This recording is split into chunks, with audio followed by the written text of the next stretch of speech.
السلام عليكم ورحمة الله تعالى وبركاته، مرحبا بكم في قناة هشام مع تصحيح امتحان ثالثة إعدادي مادة الاجتماعيات جهة مراكش أسفي.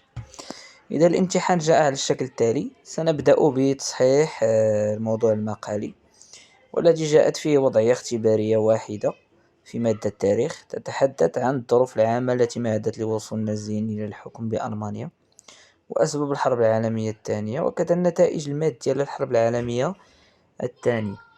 إذا ملاحظة عامة لدينا الجانب المنهجي نقطة واحدة، يعني مقدمة وخاتمة، ثم ما تبقى فيتضمن 6 نقاط. إذا لدينا بالنسبة للموضوع المقالي كما قلنا مقدمة مناسبة تحتوي على أسئلة مذكورة في السؤال، ثم العرض نجيب فيه على 3 أسئلة: ظروف وصول النازية إلى الحكم، خصائص الأنظمة الديكتاتورية، ثم النتائج السياسية للحرب العالمية الثانية، وخاتمة مناسبة. بالنسبة للجغرافية، أول شيء عرف المصطلحات التالية: قوة اقتصادية عظمى، ويمكن أن تعطي في هذا التعريف مثال أمريكا وتقول بأنها دولة قوية على المستوى التجاري والصناعي والفلاحي، الناتج الداخلي الإجمالي الخام.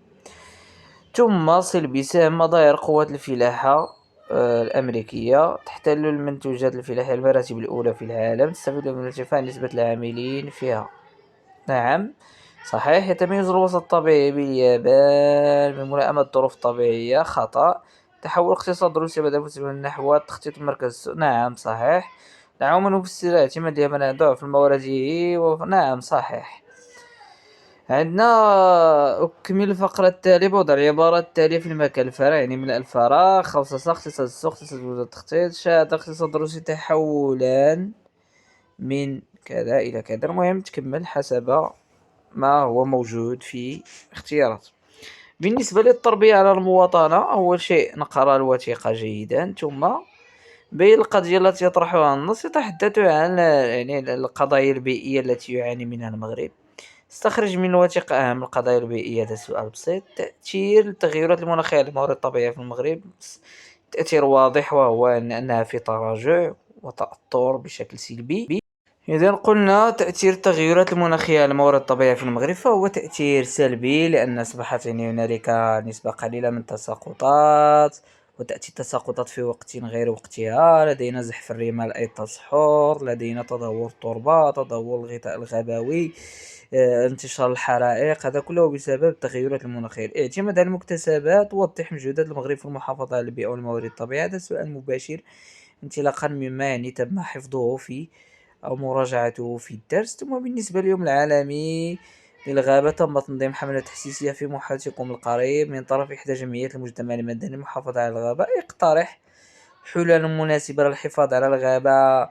3 الحلول كافية: تشجير، ثاني شيء هو يعني منع الرعي الجائر والقطع الغير القانوني للأشجار.